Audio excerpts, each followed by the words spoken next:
อีล่ามาเล่นอ้อมวงคักแต่ เอาพิมพ์บักอันนี้ตักเอาใหม่นี่เอาตุ้ยซองไอ้น้องหมักเอาไว้คอยนะลูกมีทั้งวัดนอนนำก็มีเลยอีเบอร์นอนนำแหละ เห็นเป็นเจ้าเลยมันเห็น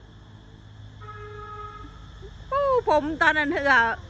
เปียกเลยผมเปียกอะลูกมันเปิดไปเลยผม มันหลิ่นมันห่อนมันมาเห็นสตรอเบอรี่ไปเลย